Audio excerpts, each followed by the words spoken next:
الحمد لله نحمده ونستعينه ونستغفره ونؤمن به ونتوكل عليه ونعوذ بالله من شرور أنفسنا ومن سيئات أعمالنا من يهده الله فلا مضل له ومن يضلله فلا هادي له ونشهد أن لا إله إلا الله وحده لا شريك له ونشهد أن سيدنا وسندنا وحبيبنا وشفيعنا ومولانا محمدا عبده ورسوله أما بعد فقد قال الله تبارك وتعالى اليوم أكملت لكم دينكم وأتممت عليكم نعمتي ورضيت لكم الإسلام دينا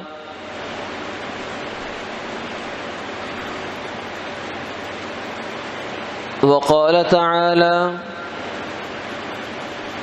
قل يا أيها الناس إني رسول الله إليكم جميعا وقال النبي صلى الله عليه وسلم بعثت لأتمم مكارم الأخلاق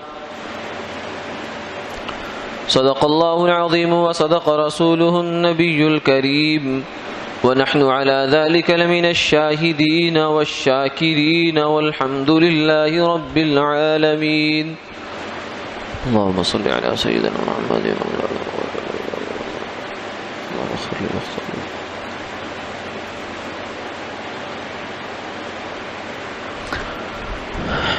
محترم و مکرم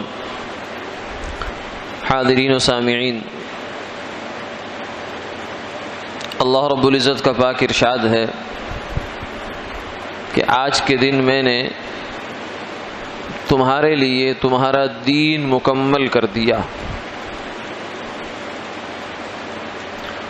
اور اپنی نعمت تمہارے اوپر پوری کر دی اور تمہارے لیے اسلام کو دین کے طور پر یعنی اپنا پسندیدہ دین اسلام کو قرار دیا۔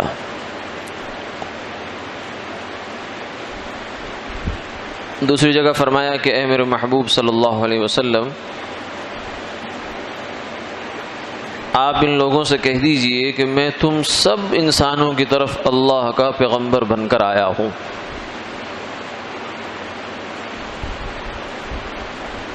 اور آپ صلی اللہ علیہ وسلم نے یہ فرمایا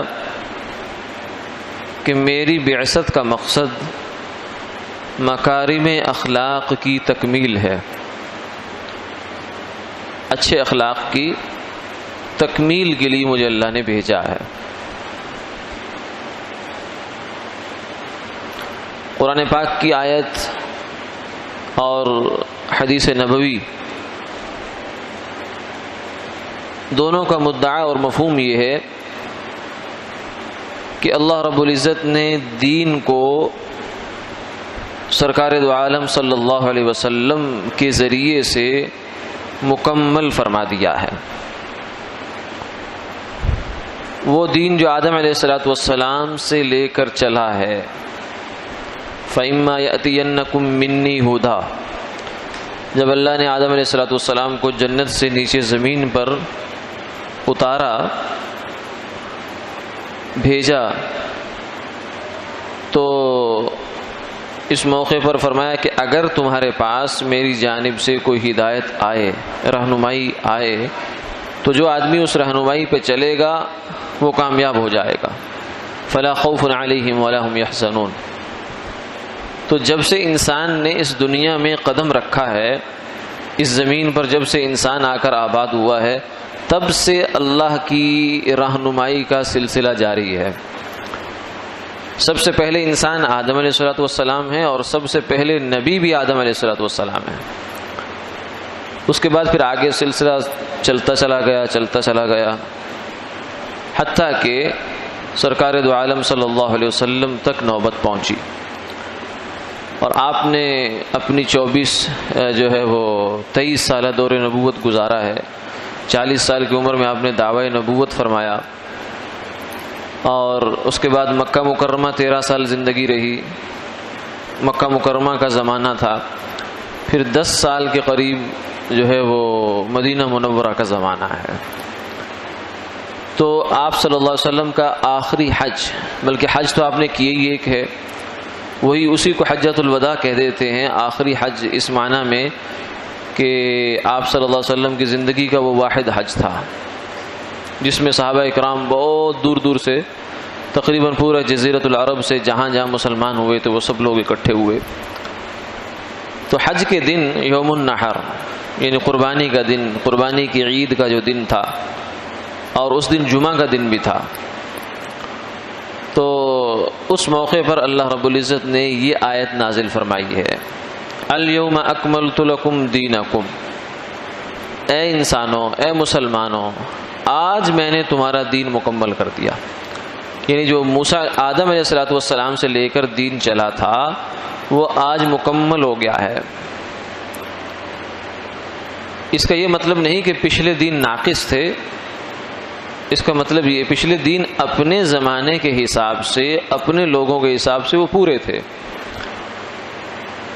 جیسے اس کو مثال اس سمجھایا گیا کہ ایک بچہ پیدا ہوتا ہے تو اس کے کپڑے ہوتے ہیں، پھر سال کے بعد اس کے کپڑے ہوتے ہیں، پھر 5 سال بعد اس کے کپڑوں کا سائز بدل جاتا ہے، پھر 10 سال بعد بدل جاتا ہے، ہر سال ہی بلکہ بدلتا چلا جاتا ہے، حتیٰ کہ ایک سطح آتی ہے انسان کے قد کی اور جسم کی کہ اس کا سائز پھر وہاں جا کر ٹھہر جاتا ہے، اس کے ماپ میں اب تبدیلی نہیں ہے۔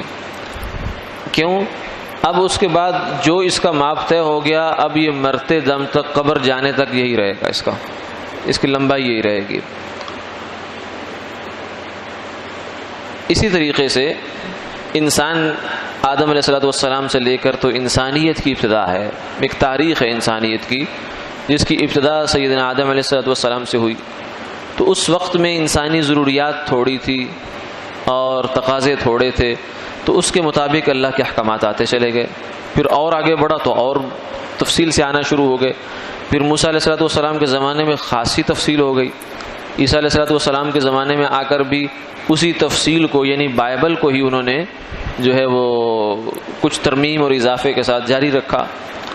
لیکن سرکار دو عالم صلی اللہ علیہ وسلم جب دنیا میں تشریف لائے ہیں تو انسانی تمدن کا ارتقاء مکمل ہو چکا تھا۔ یعنی جیسے انسان نے جسم بڑھنے کی ایک حد پہ پورا ہو جاتا ہے، تو اسی طریقے سے انسانیت نے جتنا ارتقاء کرنا تھا وہ مکمل ہو گیا۔ اب اس کے مطابق اللہ رب العزت نے شریعت مطہرہ محمدیہ نازل فرماتی کہ اب یہ شریعت قیامت تک، جیسے آدمی کے کپڑوں کا سائز اور ماپ موت تک چلتا ہے، ایسے ہی انسانیت کے لیے جو مکمل دین ہے، جامع دین ہے، وہ بھی قیامت تک چلے گا۔ اس میں کوئی نہ کمی ہوگی نہ اضافہ ہوگا، کیونکہ مکمل چیز وہ ہوتی ہے کہ جس میں اب نہ کچھ ڈالنے کی آپ کو ضرورت پڑے نہ کچھ نکالنے کی ضرورت پڑے۔ اگر آپ اس میں کچھ اور مزید شامل کر سکتے ہیں تو اس کا مطلب ہے کہ وہ مکمل نہیں ہے، آپ اس کو مکمل کر رہے ہیں۔ اگر آپ اس میں سے کچھ نکال رہے ہیں تو اس کا مطلب ہے کہ یہ جو آپ نکال رہے ہیں یہ اضافہ تھا، وہ آپ نے نکال دیا، ایسا بھی نہیں ہے۔ تو یہ دین مکمل ہے۔ اسی لیے علماء نے یہ بات لکھی ہے، انہوں نے فرمایا کہ حضور صلی اللہ علیہ وسلم کی جو ختم نبوت ہے کہ آپ صلی اللہ علیہ وسلم آخری نبی ہیں اور قیامت تک کے لیے اور کوئی نبی نہیں آئے گا۔ جو کوئی نبوت کا دعویٰ کرے وہ کذاب، دجال، جھوٹا تو ہو سکتا ہے مگر نبی قطعاً نہیں ہو سکتا۔ اس میں ایک دلیل یہ بھی دی ہے، ایک تو قرآن پاک کی آیات ہیں، بہت ساری احادیث ہیں، بلکہ ختم نبوت کا مسئلہ تو ایسا ہے، ہمارے ایک بزرگ تھے حضرت مولانا مفتی محمود صاحب، بہت بڑے اللہ والے بھی تھے، عالم بھی تھے۔ ان سے کسی نے کہا کہ جی ختم نبوت پر قرآن پاک سے دلیل کیا ہے؟ قرآن پاک میں بھی کوئی دلیل ہے؟ انہوں نے کہا ہاں کیا بات کرتے ہو، قرآن پاک کے تو پہلے صفحے پر ختم نبوت کی دلیل ہے۔ کہا جی وہ کیسے؟ ان کا دیکھو کھولو سورہ بقرہ، الف لام میم سے شروع کرو، پڑھتے چلے جاؤ، الف لام میم ذالک الکتاب لا ریب فیہ ھدی للمتقین، یہ کتاب ہے جس میں کوئی شک نہیں ہے، یہ متقین کے لیے ہدایت ہے۔ آگے فرمایا الذین یؤمنون بالغیب ویقیمون الصلاۃ ومما رزقناہم ینفقون، جو لوگ ایمان لائے غیب پر، نماز قائم کرتے ہیں، زکوٰۃ ادا کرتے ہیں۔ اس سے اگلی آیت والذین یؤمنون بما انزل الیک وما انزل من قبلک، وہ لوگ کہ جو ایمان لاتے ہیں اس وحی پر، ان تمام کتابوں پر، ان تمام وحیوں پر ایمان لاتے ہیں کہ جو آپ سے پہلے ہوئی یا آپ پر ہوئی، یعنی آپ صلی اللہ علیہ وسلم پر جو وحی نازل ہوئی ہے اس پر بھی ایمان رکھتے ہیں، جو آپ سے پیچھے انبیاء علیہ الصلوۃ والسلام پر وحی نازل ہوئی اس پر بھی ایمان رکھتے ہیں۔ تو یہاں اللہ نے جو ایمان کے لیے شرط قرار دیا ہے وہ آپ کی وحی کو یعنی قرآن پاک کو، اور آپ سے پیچھے جتنی وحیاں نازل ہوئی ہیں ان سب پر ایمان لانے کو ایمان کے لیے ضروری قرار دیا۔ مولانا نے فرمایا کہ دیکھو اگر حضور کے بعد کسی وحی کے آنے کا امکان ہوتا اللہ کی جانب سے تو اللہ یہاں یہ فرماتے والذین یؤمنون بما انزل الیک وما انزل من قبلک وما انزل من بعدک، کہ جو وحیاں آپ کے بعد آئیں گی ان پر بھی ایمان رکھتے ہیں، کیونکہ وحی کوئی بھی ہے، کوئی بھی نبی ہے، اس کی نبوت پر ایمان لانا ضروری ہوتا ہے۔ یعنی جتنے پچھلے انبیاء علیہ الصلوۃ والسلام اور ان کی امتیں آئی ہیں انہوں نے آنے والے نبیوں پر ایمان لائے ہیں۔ آمن الرسول بما انزل الیہ من ربہ والمؤمنون کل آمن باللہ وملائکتہ وکتبہ ورسلہ، اللہ پر، اللہ کی کتابوں پر، اللہ کے پیغمبروں پر، سب پر ایمان لانا ایمان کے لیے ضروری ہوتا ہے۔ اگر کسی ایک نبی پر بھی کوئی شخص ایمان نہیں رکھتا تو اس کا ایمان کسی نبی پر معتبر نہیں ہے۔ لا نفرق بین احد من رسل، کسی ایک رسول میں بھی تفریق نہیں کرتے۔ تو مولانا نے فرمایا کہ بھائی دیکھو اگر وحی کا امکان ہوتا، اللہ کو تو معلوم تھا، اللہ کو تو معلوم تھا کہ بعد میں کیا حالات ہونے والے ہیں، اگر کسی وحی کے آنے کا، کسی بندے کے نبی بننے کا امکان اور چانس ہوتا تو اللہ ضرور فرماتے کہ آپ صلی اللہ علیہ وسلم کے بعد جو وحی آئیں گی ان پر بھی ایمان رکھتے ہیں، لیکن ایسا نہیں فرمایا، بلکہ فرمایا پیچھے۔ تو گویا کہ اس سے پتہ یہ چلا کہ وحی کا جو سلسلہ ہے اس کی آخری کڑی اور آخری نقطہ وہ سرکار دو عالم صلی اللہ علیہ وسلم ہے۔ تو یہ اس آیت کو جو ہم نے آج کے مجلس میں شروع میں عرض کی ہے کہ اللہ فرماتے ہیں کہ آج کے دن میں نے حجۃ الوداع کے موقع پر تمہارا دین تمہارے لیے مکمل کر دیا ہے۔ تو یہ فرمایا یہ بھی ختم نبوت کی ایک دلیل ہے کہ اس لیے کہ جب دین مکمل ہو گیا ہے اب سوال یہ پیدا ہوتا ہے کہ نیا نبی کیا کرے گا۔ اگر کوئی شخص نیا نبی ایک امکان ہے بن سکتا ہے، مثلا فرض کیا، تو وہ نیا نبی کیا کرے گا آ کر؟ شریعت جو پہلے سے مکمل ہو چکی ہے اس میں ایک شوشے کا فرق نہیں ہے، کمی نہیں ہے، زیادتی نہیں ہے، بالکل مکمل اس چیز کو کہتے ہیں کہ نہ اس میں کمی ہوتی ہے نہ اضافہ ہوتا ہے۔ جیسے آپ کو کہا جائے آپ کسی کو نوٹ دیں، 100 کی جو گٹھی ہوتی ہے وہ دے دیں کسی کو، تو وہ پوچھے کتنے ہیں؟ آپ کے 100 ہیں، تو کہ پورے ہیں؟ آپ کے ہاں بالکل پورے ہیں۔ تو اس پورے کا مطلب یہ نہیں ہوتا کہ 5 اوپر بھی ہو سکتے ہیں اور 3 نیچے بھی ہو سکتے ہیں، نہیں ایسا نہیں ہوتا۔ پورے کا مطلب ہے کہ 100 پورے ہی ہے، نہ 99 ہو سکتا ہے نہ 101 ہو سکتا ہے۔ تو پورے کا مطلب یہ ہوتا ہے الیوم اکملت لکم دینکم، میں نے آج تمہارا دین تمہارے لیے پورا کر دیا۔ تو دین اسلام تو پورا ہو گیا اور یہ دین قیامت تک کے لیے ہے۔ ومن یبتغی غیر الاسلام دینا، قرآن پاک میں تو جگہ جگہ یہ بات ذکر ہے۔ اب سوال یہ ہے کہ نیا نبی کیا کرے گا آ کر؟ ٹھیک ہے، اگر تو اس نے اسی دین کو اوکے کرنا ہے کہ جو کچھ ہے بس ٹھیک ہے، تو اس کے آنے کا فائدہ کیا ہے؟ یہ تو ہر مسلمان ہی ایمان کر رہا ہے، تصدیق کر رہا ہے اس کی، تو نبی نے آگے کیا کرے گا؟ اتنا جھنجھٹ پالنے کی کیا ضرورت ہے؟ اور اگر اس نے اس میں کچھ کمی کرنی ہے تو اس کا مطلب ہے کہ پہلے زیادتی تھی، پہلے اضافہ تھا، جو وہ کمی کر کے اس کو اپنے اصل پر لا رہا ہے، یہ بھی غلط ہے۔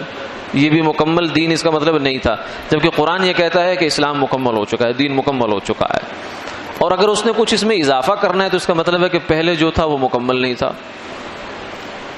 تو اس لیے فرمایا کہ نئے نبی کے آنے کی عقلاً کوئی ضرورت ہی نہیں ہے، شرعاً تو ہے ہی نہیں، عقلاً بھی نئے نبی کے آنے کا کوئی تک نہیں بن سکتا۔ اسی لیے جو ہے وہ سرکار دو عالم صلی اللہ علیہ وسلم نے خود فرما دیا اس بات کو، فرمایا لو کان بعدی نبی لکان عمر، لو کان بعدی نبی لکان عمر، اگر میرے بعد نبوت کا دروازہ کھلا ہوتا، ضرورت ہی نہیں ہے، اللہ نے دروازہ بند کر دیا ہے، تو وہ عمر ہوتا ہے۔ اسی لیے حضرت امیر شریعت سید عطا اللہ شاہ بخاری نور اللہ مرقدہ وہ فرمایا کرتے تھے مرزا غلام قادیانی کے بارے میں کہ مرزا کا اصل چہرہ جو ہے وہ تو سب کو معلوم ہے کہ کیا تھا۔ 300 کے قریب کہتے ہیں مجھے بیماریاں ہیں، اور پتہ نہیں دن میں کتنی دفعہ جو ہے وہ میں بیت الخلا جاتا ہوں، اپنی جیب میں ڈھیلے ہوتے تھے، گڑ بھی ہوتا تھا تو ڈھیلوں کی جگہ گڑ استعمال کر لیتا تھا، گڑ کی جگہ ڈھیلے استعمال کر لیتا تھا۔ جوتے پر دائیں بائیں کی پہچان نہیں تھی، ماں نے اس کو کچھ اوپر لگا کر دے رکھا تھا، ٹھیک۔ اور اس کے علاوہ مخبوط الحواس قسم کا آدمی تھا وہ، اور کوئی ڈیل ڈول کا بھی کوئی اچھا نہیں تھا، شکل و صورت کا بھی کوئی اچھا نہیں تھا، ایک آنکھ بھی اس کی خراب تھی، یعنی جسمانی لحاظ سے بھی دیکھا جائے تو مجسمہ عیوب تھا، ٹھیک ہے۔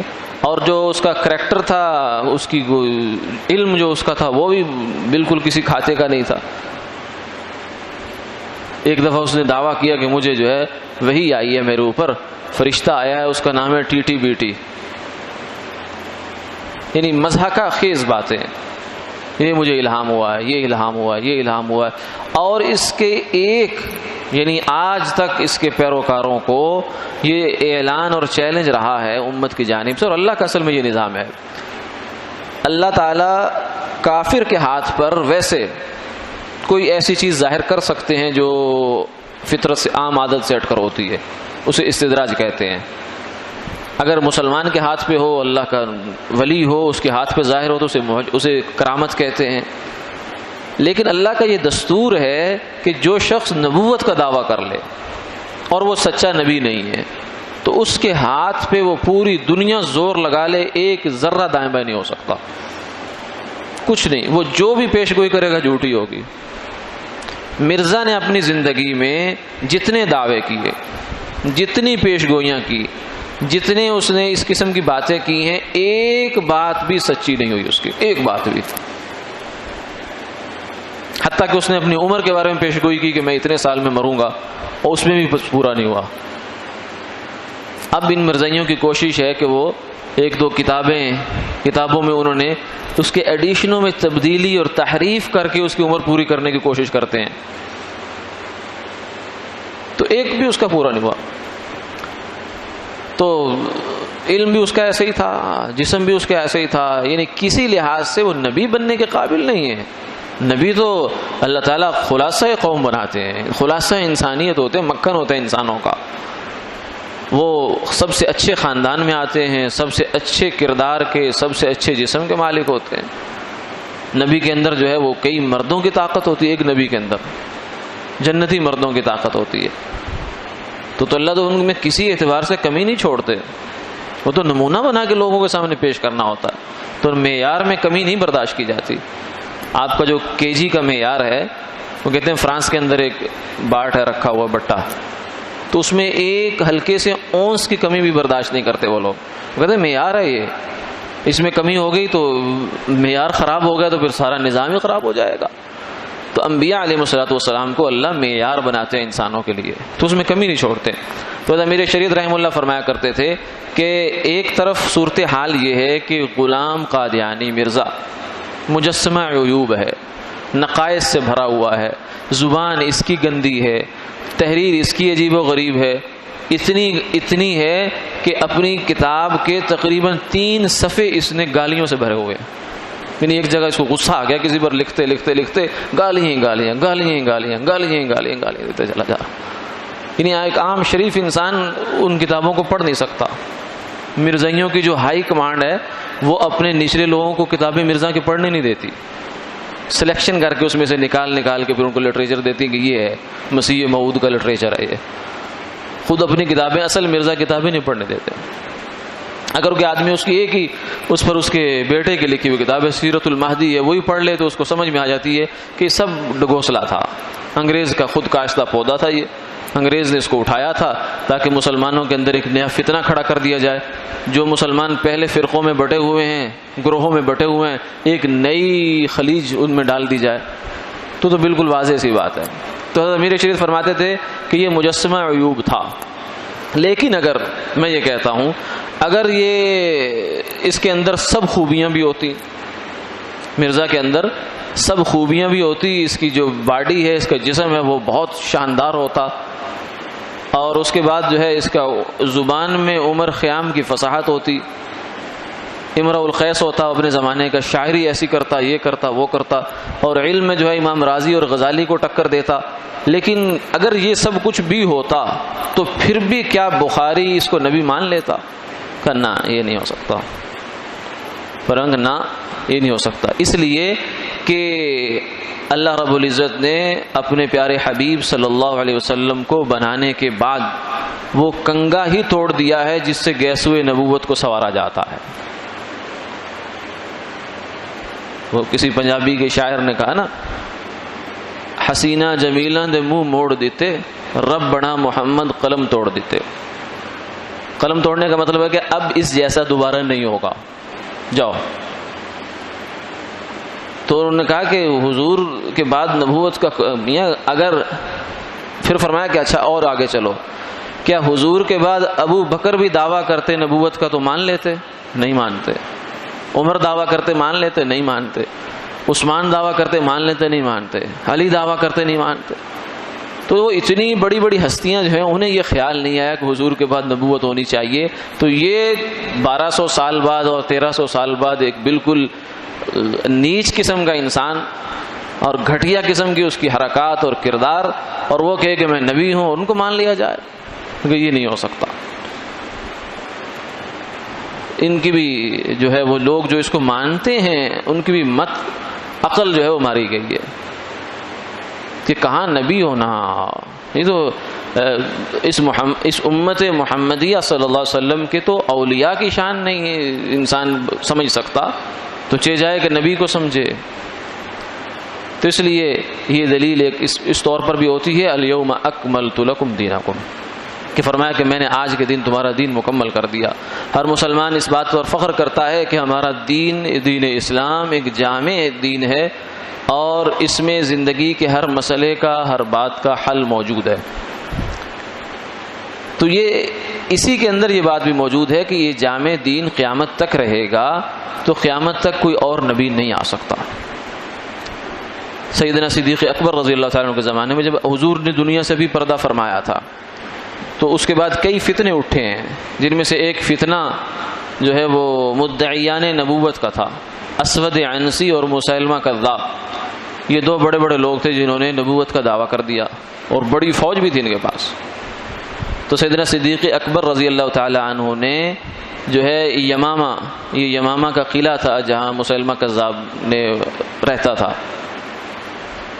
تو وہاں صحابہ کو بھیجا۔ خالد بن ولید جو ہے اس کے قائد تھے اس کاروائی کے، تو بڑے بڑے جلیل القدر صحابہ جو ہے 1200 صحابہ نے جام شہادت نوش کیا ہے صرف اس کام کے لیے۔ سوچنے کی بات یہ ہے کہ کیا پڑی تھی صحابہ کو، تو برداشت ہونی چاہیے نا۔ آج کا ایک یہ بھی درس دیا جاتا ہے، میڈیا پر بھی لوگ دیتے ہیں یہ درس، دین کے نام پر دین کی روح نکالنے والے کچھ لوگ ہیں، وہ مسلمانوں کو یہ سبق پڑھاتے ہیں کہ تم اپنے اندر برداشت پیدا کرو، گویا کہ بے غیرتی کا دوسرا نام برداشت رکھ دیا ہے۔ تو برداشت تو سب سے زیادہ صحابہ میں ہونی چاہیے تھی نا۔ حضرت ابو بکر تو تحمل کے اور وقار کے کوہ گراں تھے، بہت بڑے پہاڑ تھے۔ حضرت عمر کتنے بڑے پہاڑ تھے، لیکن انہیں پتا تھا کہ یہ بات برداشت کی نہیں ہے، کہ حضور اس بات کو برداشت کرنے کا مطلب یہ ہے کہ دین اسلام اور حضور کی 23 سالہ محنت اور آپ کا لگایا ہوا پودا اور باغ جو قیامت تک کے لیے دین کی صورت میں محفوظ رہنا ہے، اگر ہم کسی اور شخص کی نبوت کا امکان پیدا کرتے ہیں تو اس کا مطلب ہوگا حضور کی نبوت کو ختم کرنا، دین کو ختم کرنا۔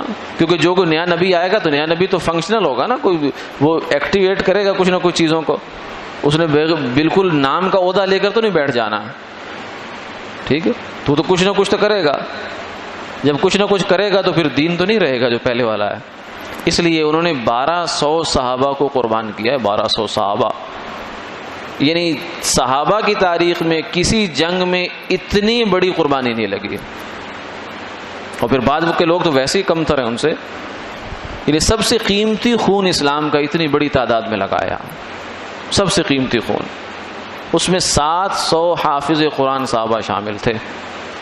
اور صحابہ میں سے حافظ قرآن ہونے کا مطلب صرف الفاظ کا حافظ نہیں ہوتا تھا، وہ عالم اور فقی اور مفتی ہوتے تھے۔ 700 اور 70 بدری صحابہ شہید ہوئے ہیں، 70 بدری صحابہ وہ تھے کہ جن کو صحابہ بھی احترام کی نظر سے دیکھا کرتے تھے۔ تو اتنی بڑی قربانی لگائی ہے اس میدان میں اللہ نے ختم نبوت کے تحفظ کے لیے، اور یہ صحابہ نے اپنی آنے والی نسلوں کو ہمیں یہ پیغام دیا ہے کہ جو خون لگتا ہے یہ خون یہ ایسے واقعات نہیں ہو کے گزر جاتے، یہ خون جو قربانیاں ہوتی ہیں وہ آنے والی نسلوں کے لیے ان پر قرض ہوتا ہے، اور ان کے لیے ایک پیغام ہوتا ہے کہ ہم نے ایسے اس بات پہ خون نہیں دیا کہ تم اس کو بہت ایزی لے لو اور کہو کہ یہ کیا بات ہوئی، کوئی بات نہیں، خیر ہے، برداشت پیدا کرو۔ تو کسی بات کی برداشت ہوتی، کسی بات کی برداشت نہیں ہوتی۔ دو مسئلوں میں امت مسلمہ نے کبھی بھی کمپرومائز نہیں کی، نہ کرتی ہے نہ کرے گی۔ جو آدمی اس میں غلط فہمی میں ہے اس کو غلط فہمی سے نکل آنا چاہیے۔ ایک ناموس رسالت کا مسئلہ کہ سرکار دو عالم صلی اللہ علیہ وسلم کی ذات والا صفات، ذات اقدس پر کوئی آدمی اس کو آپ کے دامن پہ ہاتھ ڈالنے کی کوشش کرے اور امت اس ہاتھ کو برداشت کر دے، یہ نہیں ہو سکتا، یہ بھول جانا چاہیے لوگوں کو، کبھی بھی نہیں ہو سکتا۔ اور اللہ کا یہ ایسا نظام ہے کہ اس کام کے لیے اللہ امت کے ان لوگوں کو چنتے ہیں جو ظاہری اعتبار سے کچھ زیادہ دیندار بھی نہیں ہوتے، کوئی ممبر و محراب کے وارث نہیں ہوتے، وہ عام سے لوگ ہوتے ہیں، اللہ ان کو چن لیتے ہیں اور ان سے کام لے لیتے ہیں۔ اور دوسرا مسئلہ ختم نبوت کا ہے، اس مسئلے پر بھی کبھی امت نے کمپرومائز نہیں کی، نہ کرے گی۔ تو اگر کسی کو یہ شبہ ہو کہ شاید اب حالات بدل گئے ہیں، 74 والے اب حالات نہیں رہے ہیں، اب قانون میں کوئی ترمیم کر لی جائے، کوئی تبدیلی کر لی جائے، کچھ برداشت پیدا کر لی جائے لوگوں کی ذہن سازی کر کے، تو یہ اس کی بھول ہے بیچارے کی، یہ اصل میں وہ اپنی قبر کھود رہا ہے، اپنی قبر کھود رہا ہے، کیونکہ اللہ نے اپنے محبوب صلی اللہ علیہ وسلم کی ناموس کو اور آپ کی ختم نبوت کے تحفظ کو ہر صورت میں کرانا ہے، اور وہ کروانا جانتا ہے۔ اگر لوگ ناکافی ہو جائیں تو وہ اپنی چیزوں کی حفاظت کے لیے ابابیل جیسے پرندوں کو بھیج دیتا ہے۔ یہ تو لوگوں کی سعادت ہوتی ہے کہ کسی کو اللہ کسی کام کے لیے استعمال کر لے۔ یا ایھا الذین آمنوا من یرتد منکم عن دینہ فسوف یأتی اللہ بقوم یحبهم ویحبونہ۔ اے ایمان والو، اگر تم لوگ سارے دین چھوڑ جاؤ تو کیا خیال ہے تم نے دین پر احسان کیا ہے کہ ہم مسلمان ہیں، اسلام پر ہمارا احسان ہے؟ نہیں، فسوف یأتی اللہ بقوم، تمہاری جگہ اللہ نئے لوگ لے آئیں گے اور تم سے اچھا کام کریں گے۔ وَإِن تَتَوَلَّوْا يَسْتَبْدِلْ قَوْمًا غَيْرَكُمْ ثُمَّ لَا يَكُونُوا أَمْثَالَكُمْ۔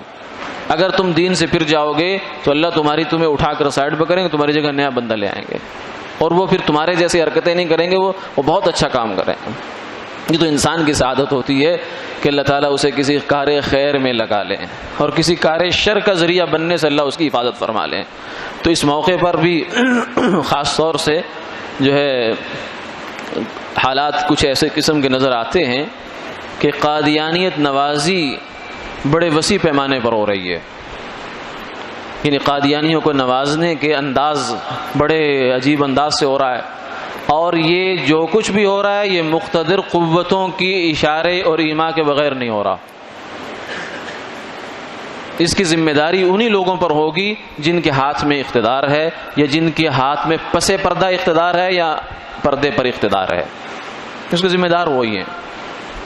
شہ کے بغیر کوئی کسی علاقے میں چوری ڈاکہ نہیں ہو سکتا کسی کی سرپرستی کے بغیر۔ تو اتنے بڑے پیمانے پر جو ہے کسی کو ختم نبوت کے خلاف ڈاکے ڈالنے کی کیسے اجازت ہو سکتی ہے؟ انگریز نے شہ دی، مرزا قادیانی کو اٹھایا، اب اس کے جو ہے وہ ذریت وہ اب شہ دے رہی ہے اس کی ذریت کو آگے۔ تو اس میں ہمارے مسلمانوں کو بھی اس حوالے سے جو ہے فکر مند رہنا چاہیے، اللہ سے دعا بھی کرنی چاہیے، اور جہاں جہاں جس کے جو دائرہ اختیار میں بات آتی ہے اس بات کو بہت آگے چلانا چاہیے کہ یہ دو مسئلے ایسے ہیں ان کو چھیڑ کر کوئی انسان بھی اپنے لیے اور قوم کے لیے اللہ کے غضب کو دعوت نہ دے۔ جس نے ختم نبوت کے مسئلے کو چھیڑا یا جس نے ناموس رسالت کے مسئلے کو چھیڑا وہ اپنی قبر خود کھودتا ہے۔ اللہ تعالی ہمیں سمجھ عطا فرمائے اور ہمیں مرتے دم تک ہمیں ہماری نسلوں کو ختم نبوت اور ناموس رسالت کے تحفظ کے لیے قبول فرما لے۔ آمین آمین یا رب العالمین۔ وآخر دعوانا الحمد للہ رب